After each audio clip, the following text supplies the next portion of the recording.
as a lighting designer, doing Eurovision is kind of the show you want to do.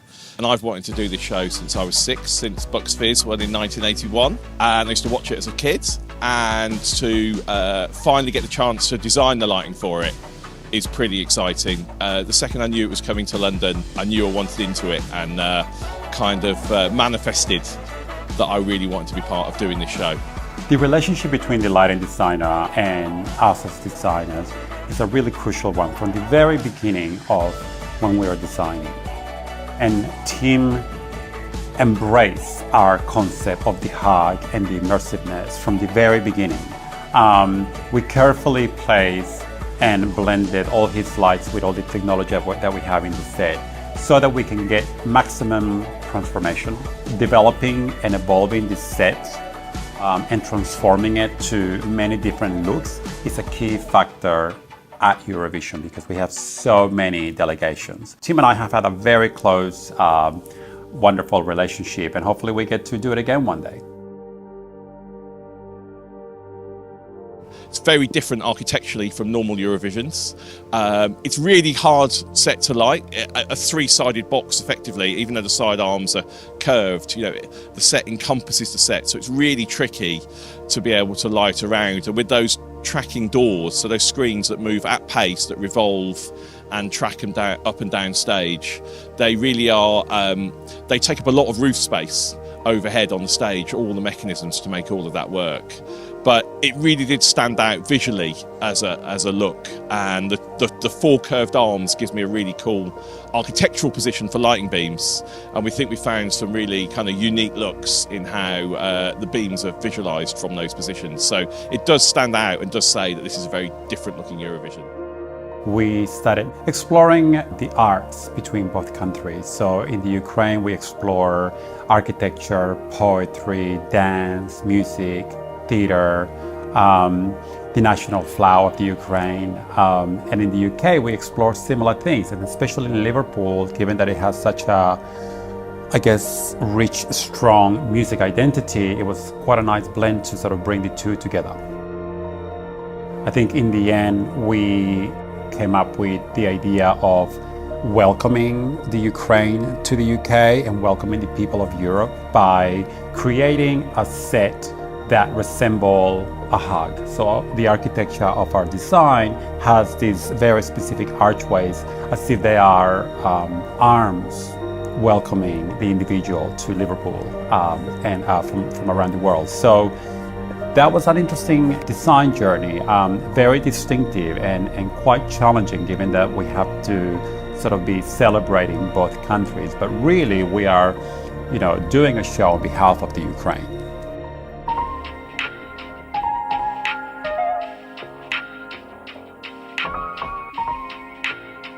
I'm Damien Jackson from Neg Earth, and I'm the project manager covering all the lighting requirements for Eurovision. Here we are in Liverpool, where we have the rig in, finally, after a good couple of weeks of loading and then into rehearsals now. So we are approximately 2,000 fixtures across the rig, all throughout the arena. We will be hundreds of kilometres of truss and thousands of kilometres of cable. We were 20 trucks of fully loaded gear coming into the arena. The challenge has been fitting all this in the time frame that we were given. We had to work around all of the departments building their systems at the same time, so it led for detailed planning between myself and the gaffer and the lighting team on site. Other than that, it's making the network and the patch reliable and standing up for the rigours of the operators. That's probably been one of the biggest challenges we've had for sure. Tim and I work together quite often, as he does with Neg Earth. And from the start, you can tell that Tim's been very passionate about this project, so it's been easy to follow his passion and his excitement. It's been really good. We've worked together for quite a number of months, honing down the spec, making sure he got the lamps that he wanted to make the show work, but also kind of worked in a budget-friendly position. Even with Eurovision, we have budgets, yeah. So it was good. I'm happy that Tim has got a good balance of kind of key highlighted fixtures and also kind of workhorses that are more budget friendly, that fill the black spots. I think the way the lights are integrated around the set is really clever. There's a few areas in particular that I quite like. The revolving doors. On one side you have video, the other side you've got a big wall of lights, and then behind that is another wall of lights. So that kind of gives Tim and the creatives 3 options of content to deal with for back of shot. The lights on the back of the screens was quite a challenge to work. We had to make sure that the distribution of weight was finely balanced with the screens on the other side, so that the screens can track down and back up the stage. There's lights in all corners. These arcs, we have these 2 arcs either side of the stage with really bright beam fixtures on, which kind of really give Tim and the guys a real punch, and I think they kind of give a really good distinctive look to the show.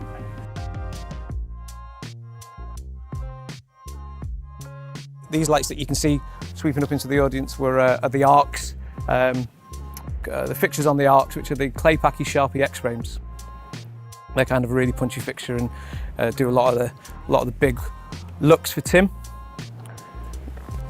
Up here you might be able to see all these big LED fixtures just facing out. These are supplied from Ayrton. They're Ayrton Zonda 9 FX fixture. I think we've got 90 of them up in the rig. They're all on what we call the Zonda pods, 10 Zonda pods, which all move in individually, which again kind of give a load more dynamism to the lighting design. The shape of them are inspired by the Svoboda.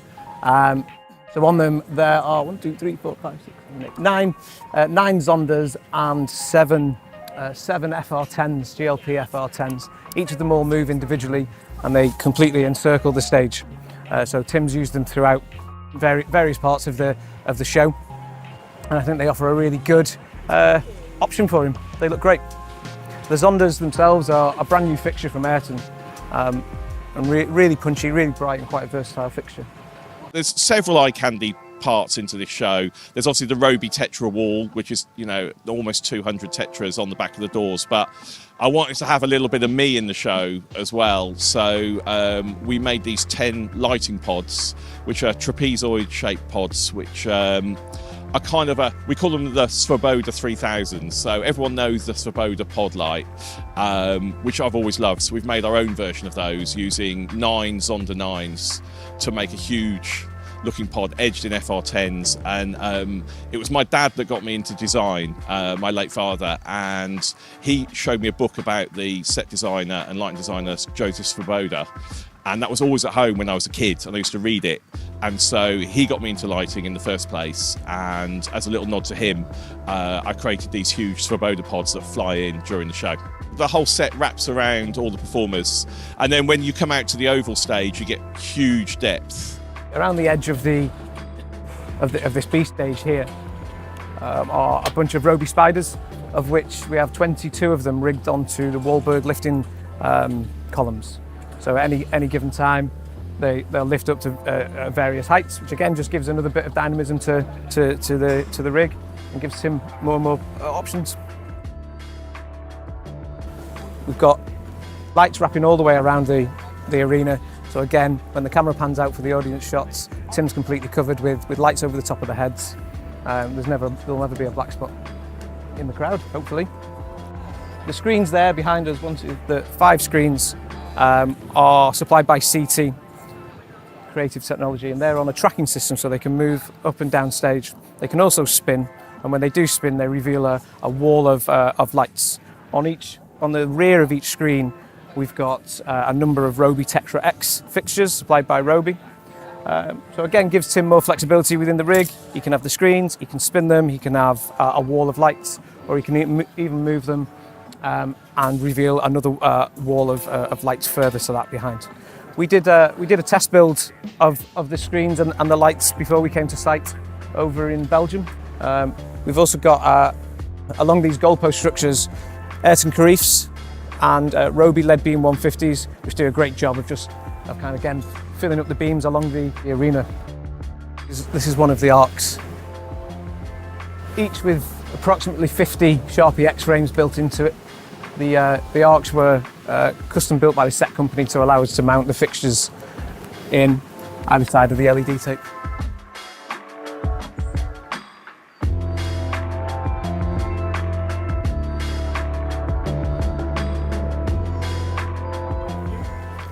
So here we are on stage, and this is the wall of Roby Tetra X's I was just explaining, which live on the rear side of the LED screens.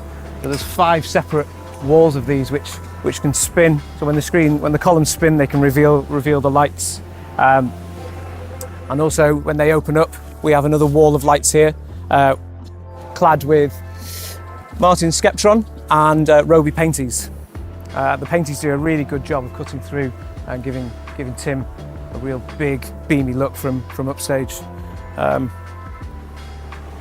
yeah, these are a really interesting idea and a part of the design that I really like.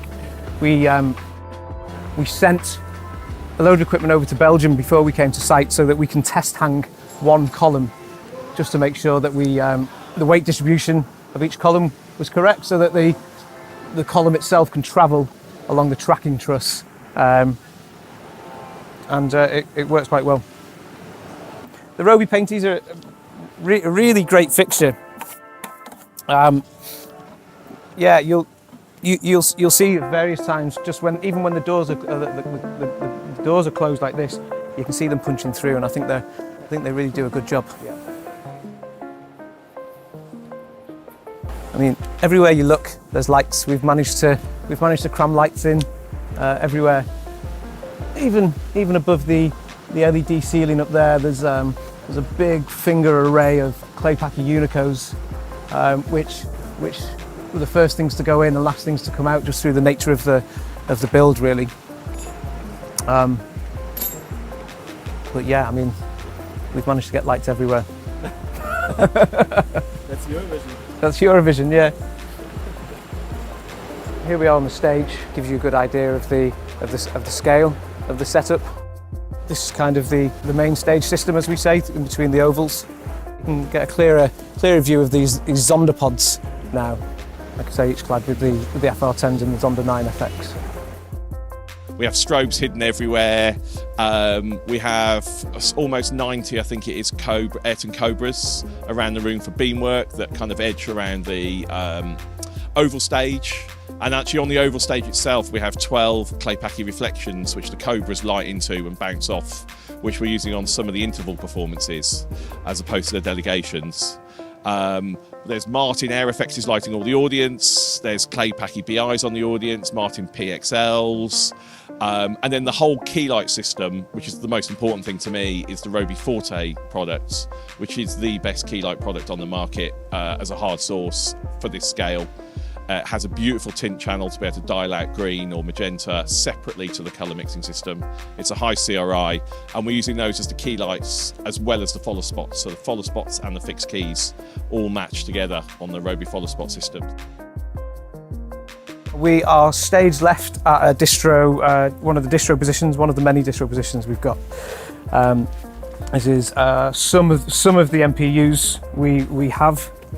So there was a requirement from the programmers that the network system was capable of a 10 gigabit speed.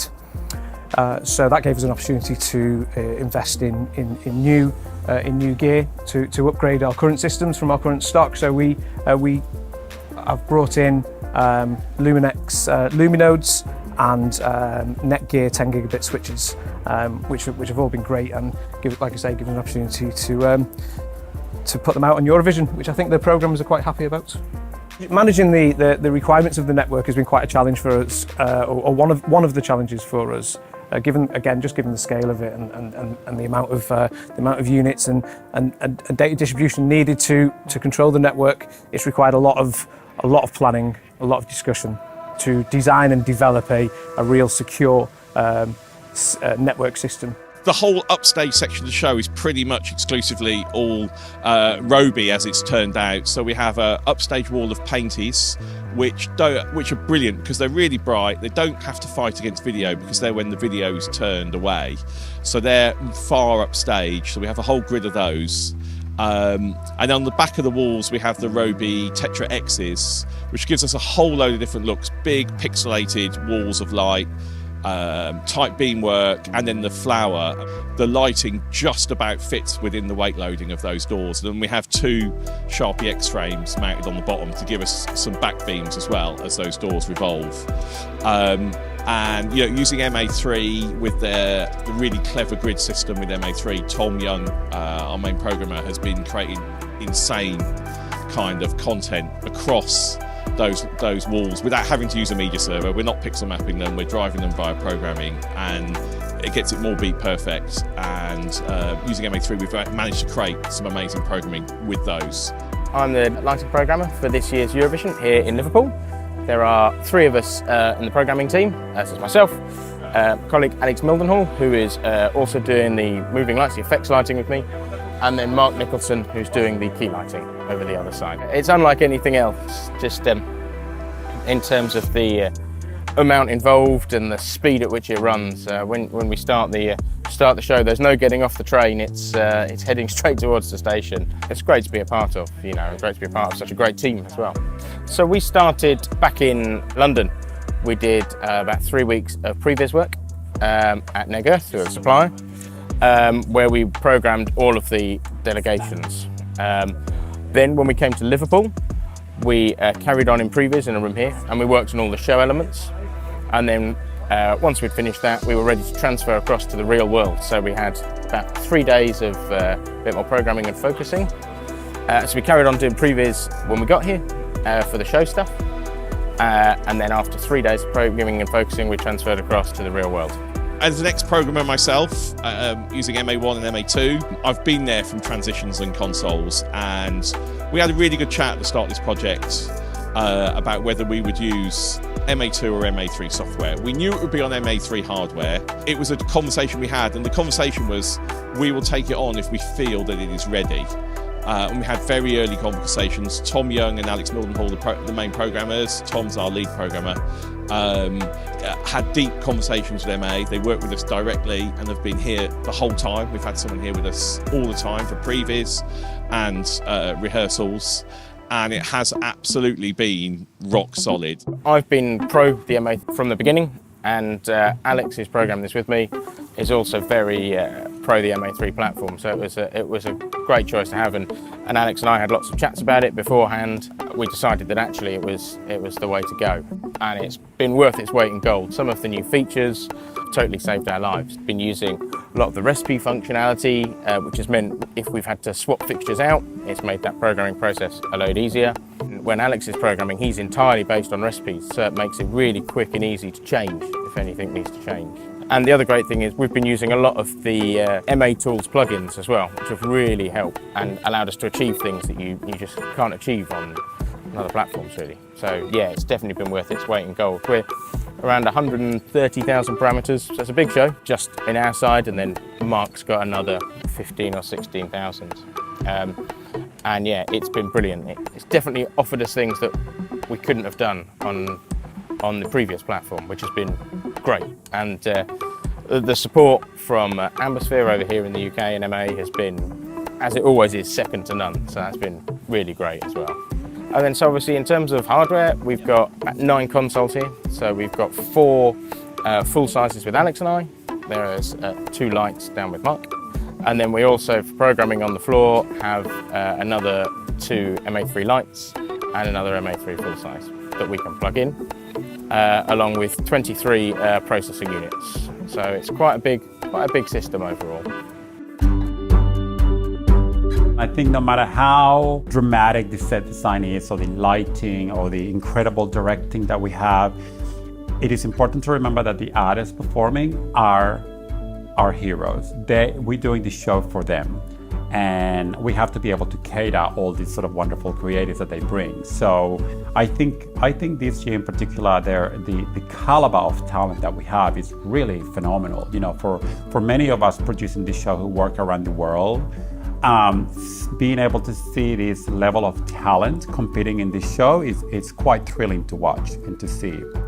This whole project, I've wanted to, embrace as many people as possible into our show. It's not just the UK show, it's a Ukraine show as well. So I reached out to Zhena Kostira from the Ukraine, who I found on Instagram, who's a very well-known lighting designer from the Ukraine who's come on board to assist me as one of my associates. So I have 2 British associates and 1 Ukrainian associate, just to embrace everybody into this show.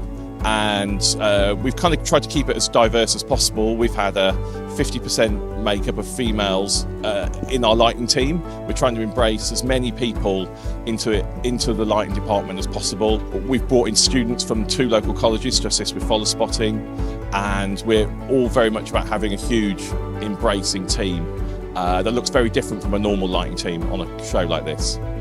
The reality of Eurovision is it's 37 delegates. It's not my show, I'm the lighting designer, but it isn't my show, it's the sum of all of those delegations. So it's my responsibility to take on board all of their creatives.